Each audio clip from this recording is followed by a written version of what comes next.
All right, so open your Bibles to Ruth, the book of Ruth. It's immediately after Judges, and it could be real easy to skip over because it's only 4 chapters.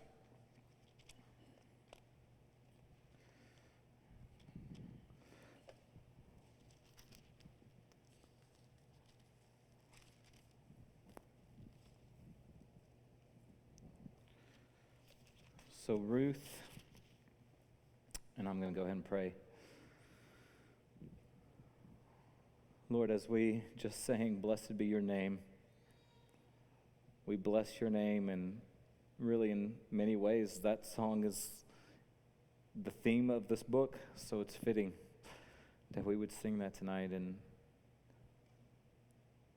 a family that undergoes much darkness, much bitterness, and yet your sovereign hand is seen as guiding them through it. And the book ends with them and everybody else blessing the name of the Lord. And so, God, I just pray that you would do that in our hearts tonight with whatever we've brought with us.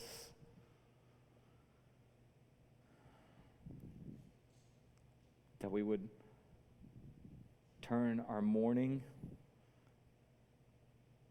that you would turn our mourning, our weakness, our sadness, whatever it may be, into joy, into gladness. I pray this in Jesus' name. Amen.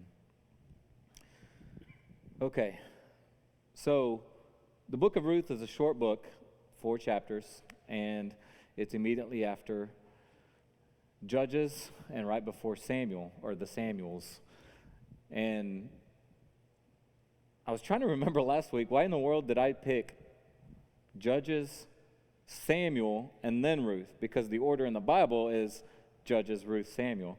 And then I remembered as I was reading this week why I did that. And really it's because I wanted us to see David in Samuel, and then I wanted us to see the situation in Judges, so that we could rightly understand Ruth, that falls right in the middle. Because Ruth is the bridge between these two things. And so, if you've got your Bible open, I hope you do. If not, open it on your cell phone, because we're going to do a lot of reading tonight, all right? So, I figured 4 chapters, we can read most of the book in one night. So why not do that? So, we're gonna go through a lot of scripture tonight. But I actually want you to turn to Judges 21, 25. It's the last book in the book, or last verse in the book of Judges. 21, 25.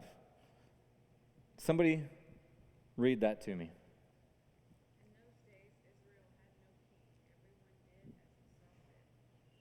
Yeah, I'm going to go ahead and read it again because I don't know if everybody heard you. In those days, there was no king in Israel. Everyone did what was right in his own eyes. It's a little different in your translation, but so that's how the book ends. There is no king. Everybody does what's right in their own eyes. The end. Happy ending, right? So if you're a Jew and you're reading through the kind of the books of the Bible and you get to Judges, are you left, like, what are you left with here? Is everybody feeling really good, warm and fuzzy inside? Lots of hope? Not really, right? There is no king. Everybody's doing what's right in their own eyes. The end. Ruth 1. In the days when the judges ruled, so there it is, there's your bridge. In the day when the judges ruled, there was a famine in the land, and a man of Bethlehem in Judah went to sojourn in the country of Moab, he and his wife and his 2 sons. So there's actually a lot here right off the bat. Okay, what's the significance of Bethlehem in Judah? Does anybody know?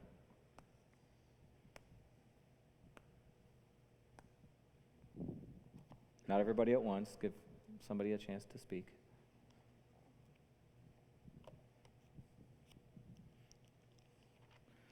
All right. Let me read Genesis 49. Jacob is blessing his sons. He says, Judah. So he's just going down the line, blessing his sons. And to Judah he says, your brothers shall praise you. Your hand shall be on the neck of your enemies. Your father's sons shall bow down before you. Judah is a lion's cub. From the prey, my son, you have gone up. He stooped down. He crouched as a lion, and as a lioness, who dares rouse him? The scepter shall not depart from Judah, nor the ruler's staff from between his feet.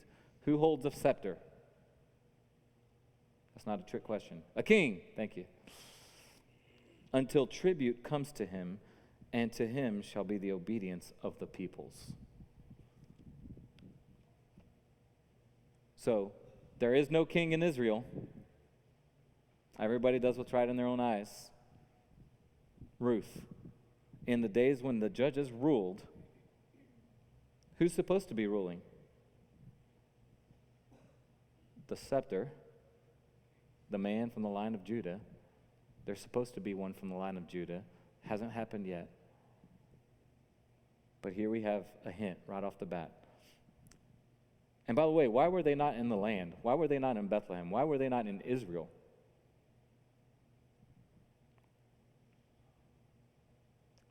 Verse 1.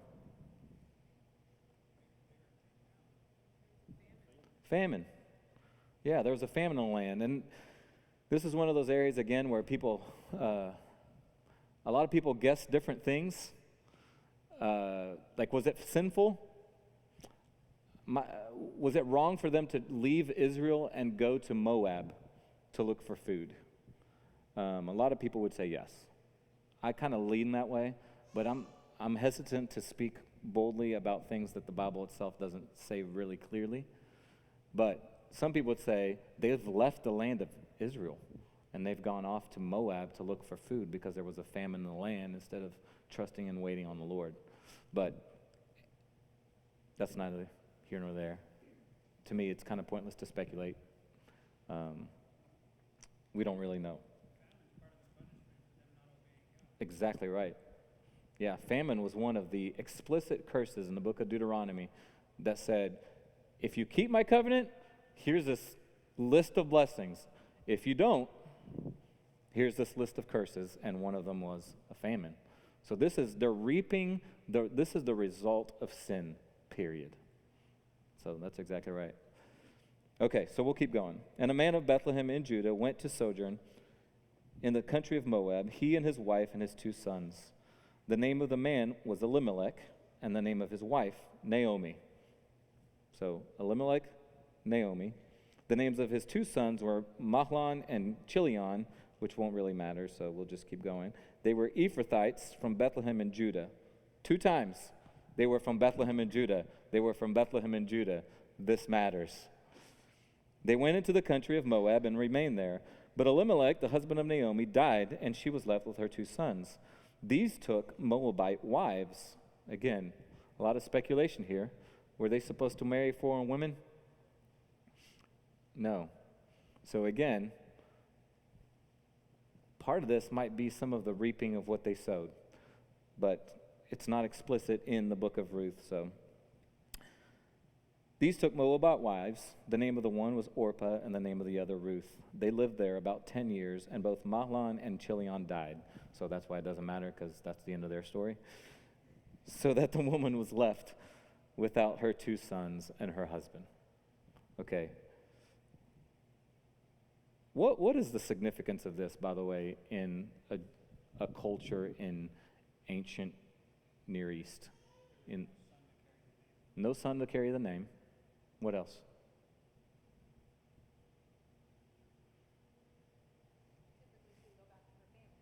She would typically go back to her family if there was family. If there was family still living. What else? Could she just go get a job? Yeah, a little different than America, right? Did they have life insurance? What was the situation for a widowed woman in a context like this? She had. Israel, she could have gleaned, but not in Moab. Yeah, in Israel she could have gleaned, In other words, she could have at least had food. There was a provision in the law, which we're going to see it in the book of Ruth, by the way. But she couldn't do that in Moab, so she had to go to Israel for that. But it's a pretty destitute situation for a woman in this kind of context. So, what happens? We'll keep going. Then she arose with her daughters-in-law to return from the country of Moab, for she had heard in the fields of Moab that the Lord had visited his people and given them food. So she set out from the place where she was with her 2 daughters-in-law, and they went on the way to return to the land of Judah. But Naomi said to her 2 daughters-in-law, "Go, return each of you to her mother's house. May the Lord deal kindly with you as you have dealt with the dead and with me. The Lord grant that you may find rest, each of you in the house of her husband." Then she kissed them, and they lifted up their voices and wept.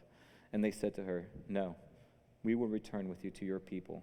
But Naomi said, "Turn back, my daughters. Why will you go with me? Have I yet sons in my womb that they may become your husbands?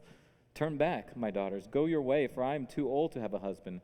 If I should say I have hope, even if I should have a husband this night and should bear sons, would you therefore wait till they're grown? Would you therefore refrain from marrying? No, my daughters, for it is exceedingly bitter to me for your sake that the hand of the Lord has gone out against me." Then they lifted up their voices and wept again, and Orpah kissed her mother-in-law, but Ruth clung to her. So what we actually have here is a situation where Naomi does not have a redeemer. We're going to talk more about that here in a little while. She doesn't have a redeemer. So the situation is bitter, that's her words, and is hopeless. And so she says, go back to your own people. Next verse. And she said, "See, your sister-in-law," because Orpah kissed her mother-in-law, but Ruth clung to her. So she turns to Ruth and says, "See, your sister-in-law has gone back to her people and to her gods. Return after your sister-in-law." But Ruth said, "Do not urge me to leave you or to return from following you. For where you go, I will go, and where you lodge, I will lodge. Your people shall be my people, and your God, my God. Where you die, I will die, and there will I be buried. May the Lord, Yahweh," this is important, the capital letters Lord, that's God's name, right? It's not just may generic God do this, but Yahweh, the God of the universe, the God of the Jews. "May Yahweh do so to me and more also, if anything but death parts me from you." And when Naomi saw that she was determined to go with her, she said no more.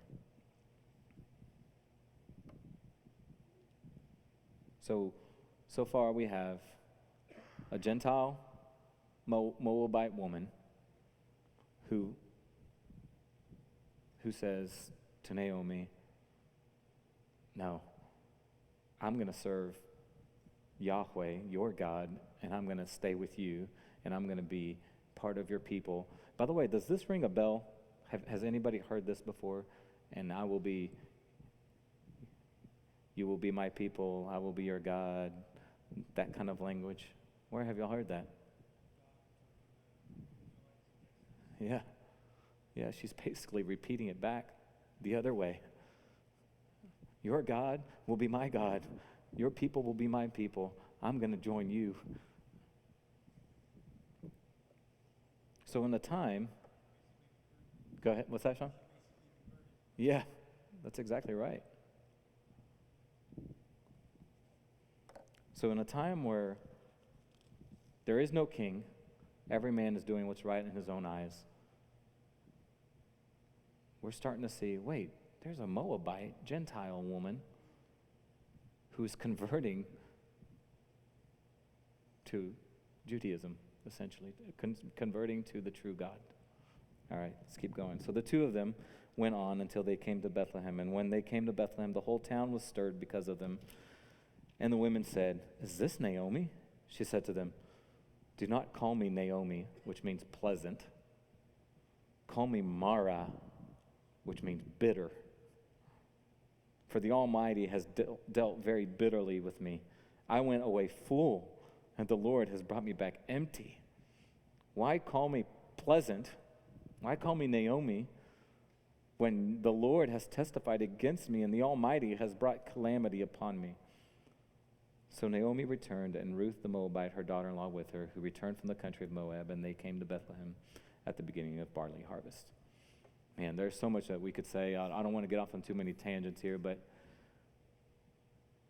what are y'all's thoughts on this response? She leaves because she's hungry, and where she thought she was going to find sustenance, she comes back empty Yeah. to the place where there were obviously people there who hadn't left, so it's not like everyone left, Mm-hmm. but there were faithful people that she came back to as well. Yeah, they at least stayed. Yeah. Yeah, that's good. She went looking for food and was left unsatisfied. What else?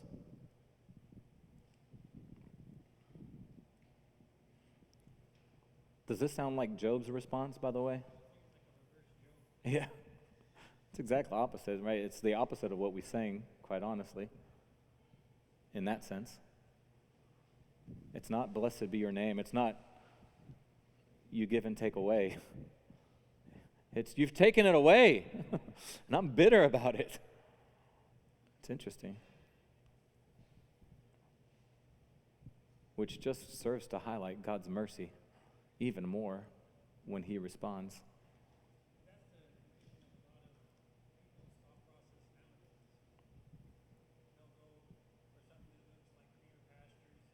Mm-hmm. Yeah. Mm-hmm. Yeah. It's interesting how honest biblical people are about the source of calamity. This is a little bit of a tough topic, but in the Bible, you don't usually hear people saying, "Well, God wouldn't do that," like we do in our culture. Well, God wouldn't do that. Surely not.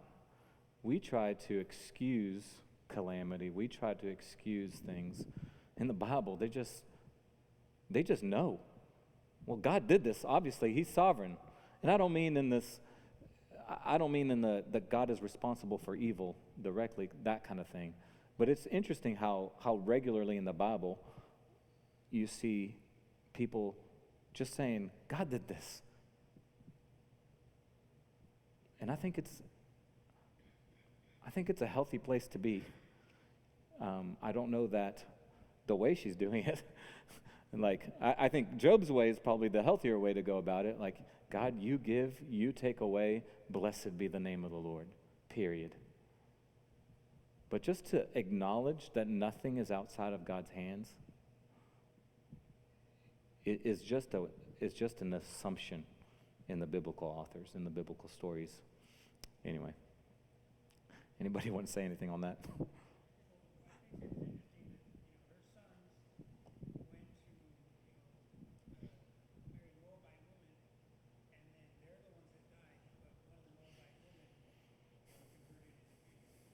Yeah. Yeah.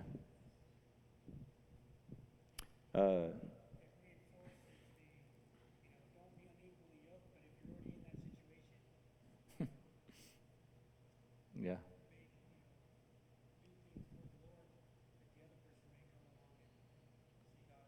Yeah. Yeah. I wonder if she's exaggerating her past by saying she's left full. If they were full, why did they leave? Because of a famine. And so, like the Israelites, well, we had all kinds of stuff in Egypt, and now we're out here, and she's not noticing the blessing that she has in Naomi, which we understand is ultimately going to really pull her out. She doesn't take into account the faithfulness of the person that's with her.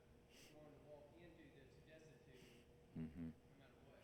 Yeah, I think that's the irony is she went away full, meaning I had my husband and my boys. She got full physically, but lost her husband and her boys. Yeah, that is the irony, right? Like when she says she went away full and came back empty, meaning it seems like the fullness she's talking about might not be talking about food, but the fullness she had of life. But yeah, it is. There's an irony here for sure. Okay, let's keep going. I'm just going to read because I've got the microphone, and it's probably just easier for everybody to hear it. So I'm just going to keep reading. Y'all okay with that? Unless you're just jumping up and down to read. Dave, do you want to read? You've got a loud voice. You're good. All right. Chapter 2. Now Naomi had a relative of her husband's, a worthy man of the clan of Elimelech.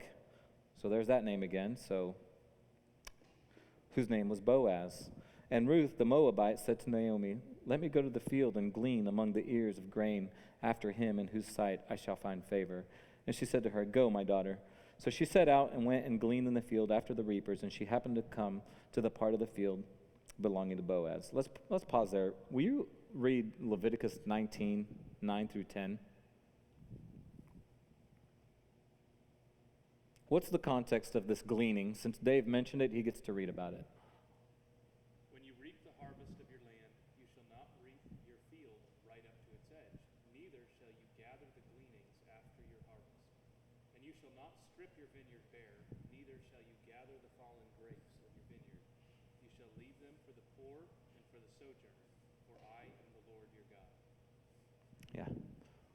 So Leviticus 19 has the provision in the law for exactly this kind of situation. The poor, the widows, the sojourners, that whenever, if you were a farmer, if you worked the land, you would harvest your crops, but you couldn't, like the leftovers, you had to leave. And also the edges of the crops, you had to leave exactly for the poor, for the widow, for the sojourners. And so this was the provision in the law to provide for those in need. And so this is exactly what she's doing. Where was I? And behold, Boaz came from Bethlehem, and he said to the reapers, "The Lord be with you." And they answered, "The Lord bless you," as we sang. Then Boaz said to his young man who was in charge of the reapers, "Whose young woman is this?" And the servant who was in charge of the reapers answered, "She's the young Moabite woman who came back with Naomi from the country of Moab." She said, "Please let me glean and gather among the sheaves after the reapers." So she came, and she has continued from early morning until now, except for a short rest. Then Boaz said to Ruth, "Now listen, my daughter, do not go to glean in another field or leave this one, but keep close to my young women. Let your eyes be on the field that they are reaping, and go after them. Have I not charged the young men not to touch you? And when you're thirsty, go to the vessels and drink what the young men have drawn." Then she fell on her face, bowing to the ground, and said to him, "Why have I found favor in your eyes that you should take notice of me, since I am a foreigner?" But Boaz answered her, "All that you have done for your mother-in-law since the death of your husband has been fully told to me, and how you left your father and mother and your native land and came to a people that you did not know before. The Lord, Yahweh, repay you for what you have done, and a full reward be given you by Yahweh, the God of Israel, under whose wings you have come to take refuge." This is important too, because he's explicitly saying, you have come, and the reason you've done this is to take refuge under the wings of Yahweh. This will come back later. Then she said, "I have found favor in your eyes, my Lord, for you have comforted me and spoken kindly to your servant, though I'm not one of your servants." By the way, it's interesting. He says, okay, I'm glad you're gleaning. Don't glean from anybody else's fields, because I've basically put parameters around the men, and they're not going to touch you. Why should that matter? Go back to Judges. Every man did what was right in his own eyes. This is the Israel we're in. And so he knew what the dangers were of a woman by herself in the field gleaning from the harvest. And so he says, "Stay in my fields and you'll be protected." So When every man is doing what's right in their own eyes, you have Boaz as a very clear contrast to every man that does what's right in his own eyes. And so we'll skip the next couple of paragraph lines. She eats to the full, has leftover food. She takes it to Naomi, and so Naomi comes back in verse 19. And her mother-in-law said to her, "Where did you glean today? And where have you worked? Blessed be the man who took notice of you." So she told her mother-in-law with whom she had worked and said, "The man's name with whom I work today is Boaz." And Naomi said to her daughter-in-law, "May he be blessed by the Lord, whose kindness has not forsaken the living or the dead." Naomi also said to her, "The man is a close relative of ours, one of our redeemers." Notice that Ruth is no longer bitter here. Naomi is no longer bitter here. She's rejoicing now. She's full of gladness. She's blessing the Lord, and she's blessing this man. And Ruth the Moabite said, "Besides, he said to me, 'You shall keep close by my young men until they have finished all my harvest.' And Naomi said to Ruth, her daughter-in-law, 'It is good, my daughter, that you go out with his young women, lest in another field you be assaulted.' So she kept close to the young women of Boaz, gleaning until the end of the barley and wheat harvests, and she lived with her mother-in-law." Anybody have any thoughts so far? I really wanted us to just really read the book together and let the word speak for itself, but if there's no comments, we'll keep going.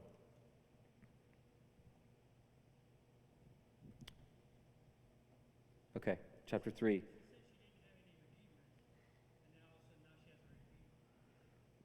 Yeah, well, Naomi doesn't, but yeah, I'm trying to think through that.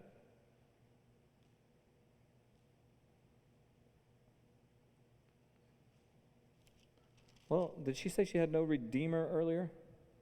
Or did she just, yeah, she didn't say that. She just implied that, right? I have nothing, I have no one, I have nowhere to go. You girls go back to your people. So I don't think she actually said she had no redeemer. Pity party's blind to facts. Yeah. But yeah, good question though. Then Naomi, her mother-in-law, said to her, "My daughter, should I not seek rest for you, that it may be well with you?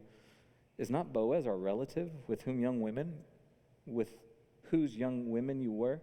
See, he is winnowing barley tonight at the threshing floor. Wash therefore and anoint yourself, and put on your cloak, and go down to the threshing floor. But do not make yourself known to the man until he has finished eating and drinking. But when he lies down, observe the place where he lies. Then go and uncover his feet and lie down, and he will tell you what to do." And she replied, "All that you say, I will do." So she went down to the threshing floor and did just as her mother-in-law had commanded her. And when Boaz had eaten and drunk, and his heart was merry, he went to lie down at the end of the heap of grain. Then she came softly and uncovered his feet and lay down. At midnight, the man was startled and turned over, and behold, a woman lay at his feet. He said, "Who are you?" And she answered, "I am Ruth, your servant. Spread your wings over your servant, for you are a redeemer." So what's the connection there? Huh? Yeah, two connections, right, actually. What did he say earlier? You have sought refuge under the wings of Yahweh. And here she says, "Spread your wings over your servant." Same exact phrase. For you are a redeemer. What do y'all think that is? What's the connection there? Yeah. Foreshadowing much? What do you mean by that, Seth? What do you mean by that? Sean? I called you Seth, sorry. Yeah. I mean, say more. Yeah. And it's interesting.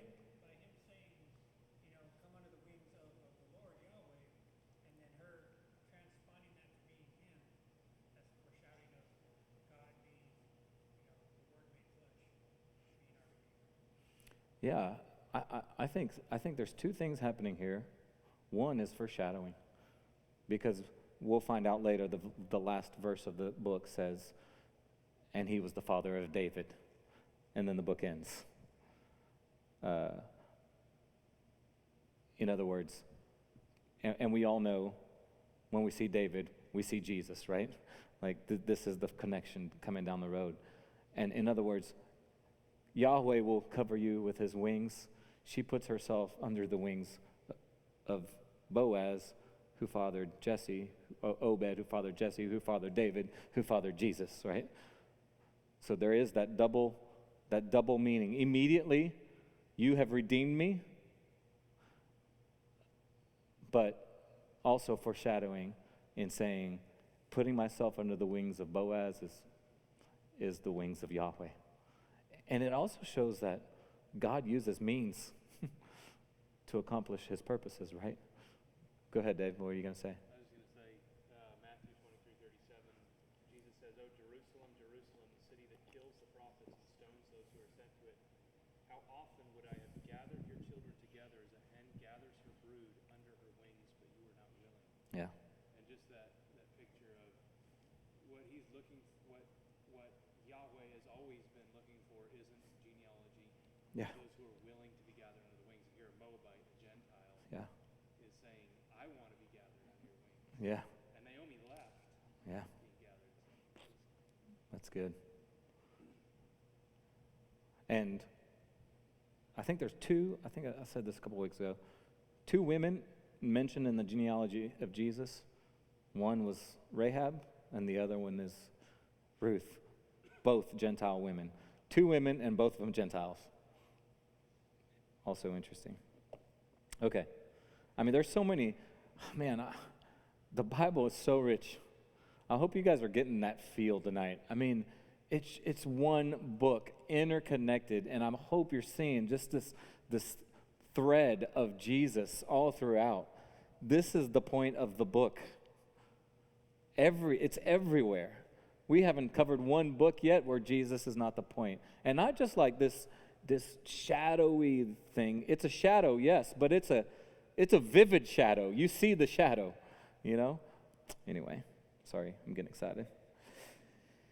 And he said, verse 10, "May you be blessed by the Lord, my daughter. You have made this last kindness greater than the first, in that you've not gone after young men, whether poor or rich. And now, my daughter, do not fear.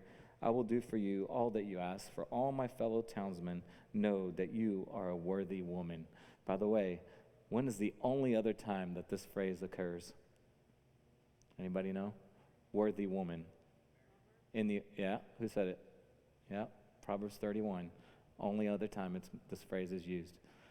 Ruth is the epitome of the Proverbs 31 woman, and it's interesting because there are some ancient. I don't know if y'all know this, but our canonical order is based on the Greek Old Testament, the Greek translation of the Old Testament. The Jewish canonical order is actually different than ours, and in not all of them, but some of them, Ruth falls immediately after Proverbs. It's actually Proverbs, Ruth, Psalms in just the order of their books. So you get Proverbs 31, and then you get Ruth, which is pretty cool. The cool thing about that is that both canonical orders, which I think both were inspired by God for different purposes and different reasons, one of them shows the Proverbs 31 woman, the other one falls right after Judges, makes this bridge between Judges and 1 Samuel perfectly, and I think both of them exalt the work of God pretty beautifully. But anyway, that's the only other occurrence. Proverbs 31:10.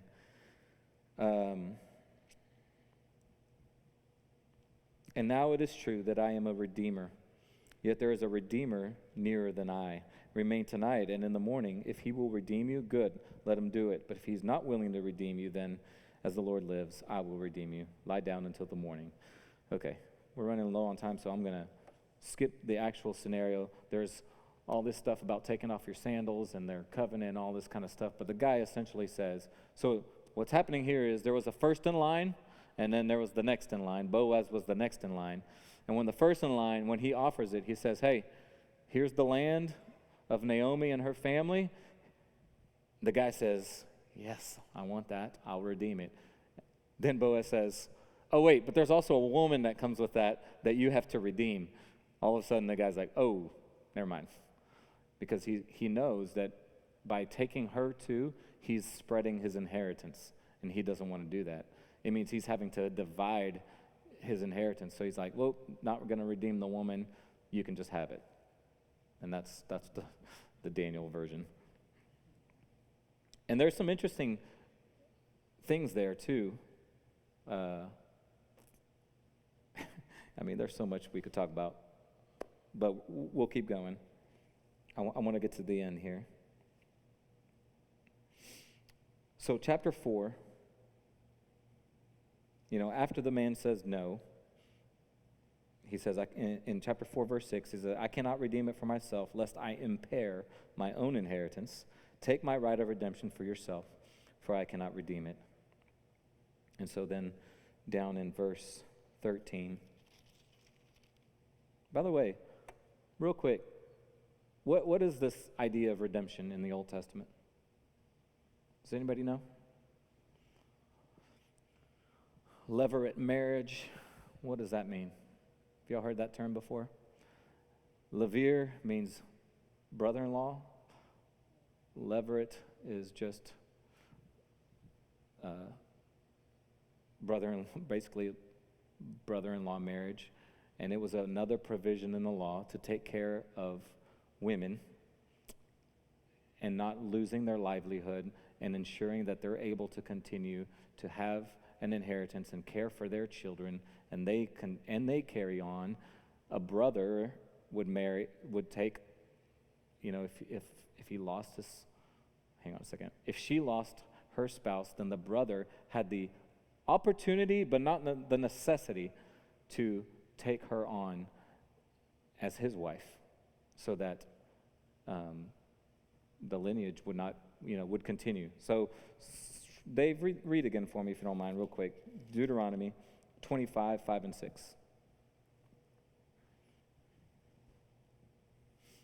If brothers dwell together, and one of them dies and has no son, the wife of the dead man shall not be married outside of the family to a stranger.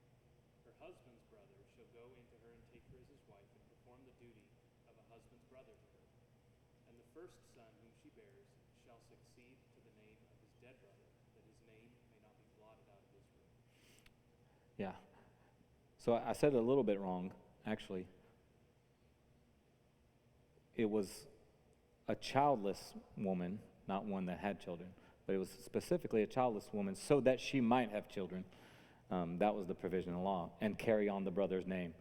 And so, and in that instance, it's two brothers, and it's unclear. And the thing is that this actually evolved culturally, where it began to mean a lot of different things. And so it's a little unclear what the situation would have been. But anyway, the point is, this is the provision he's talking about. And the redemption also would have applied to if several other scenarios, like if you had a family member who was sold to slavery because they had debts, then you had the obligation often to, if you had the ability to go and redeem them. So by forgiving their debts and literally paying their debt financially. So that term redemption also has that connotation to it. So it actually has several different applications in the context of the Jewish people. But in this one, we're seeing this specifically, a family member redeeming a woman who had no inheritance, had no heirs. So verse 13 of chapter 4. So Boaz took Ruth, and she became his wife, and he went into her, and the Lord gave her conception, and she bore a son. Then the women said to Naomi, "Blessed be the Lord." Here it is again. Have you all noticed this, by the way, throughout the book? Every time we turn the page, it's "Blessed be the Lord, blessed be the Lord, blessed be the Lord." who has not left you this day without a redeemer, and may his name be renowned in Israel. He shall be to you a restorer of life and a nourisher of your old age. Who's she talking about? Who's the singular pronoun he? Well, immediately. Is it Boaz?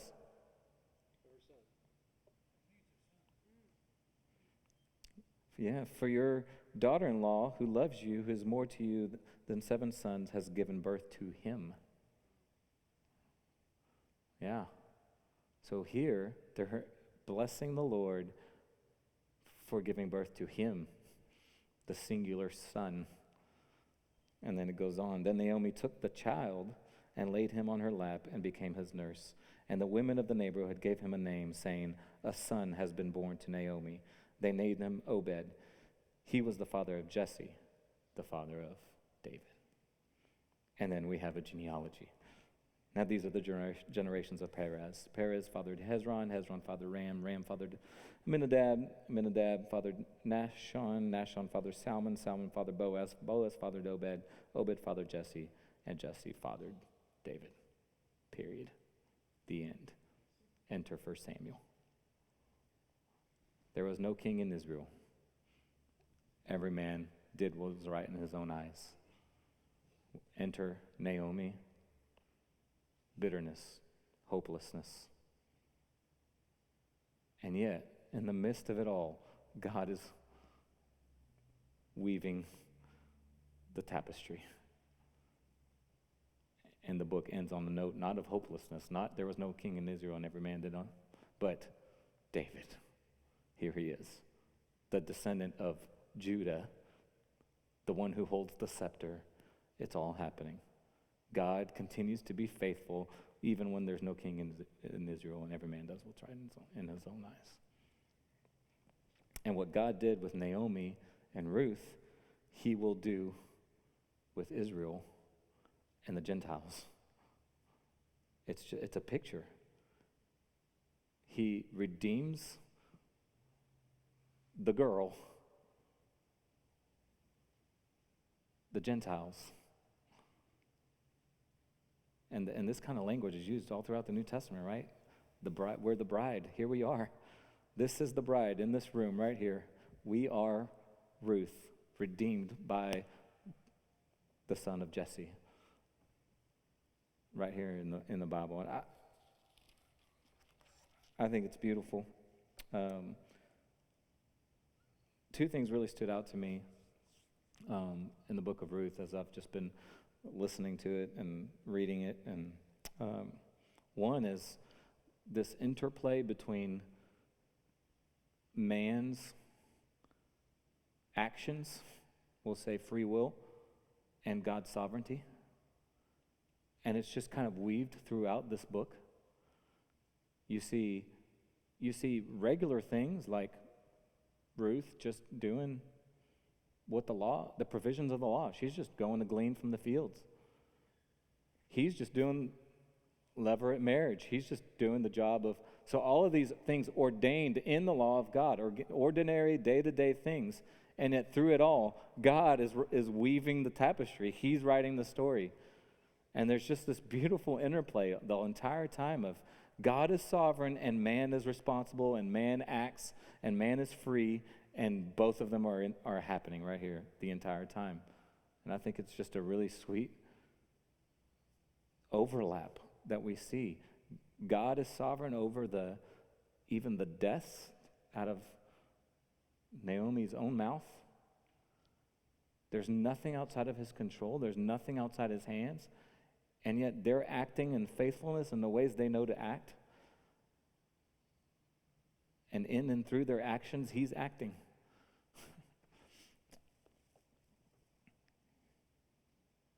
And I think one of the biggest, just practically for us, Naomi assumed that God was absent. And she was bitter. She assumed he was not concerned, that he didn't care.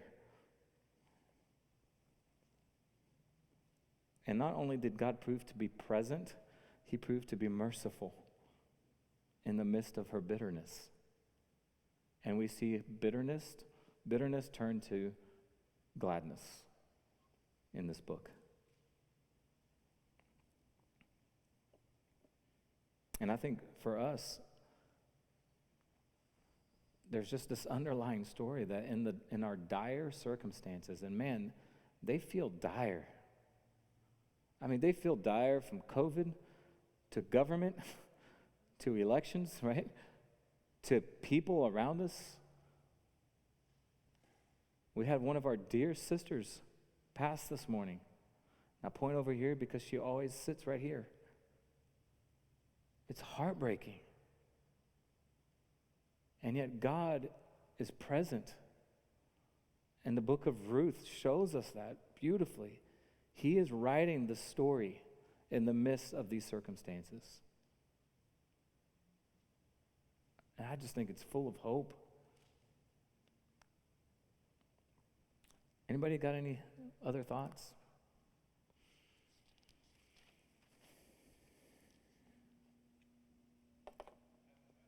Yeah.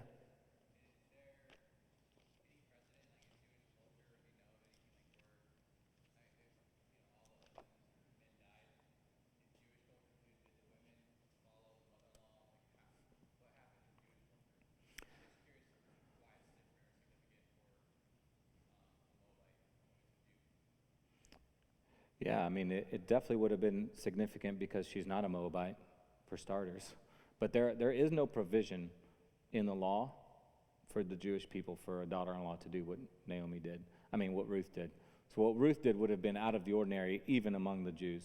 And it would have been way out of the ordinary for a Moabite.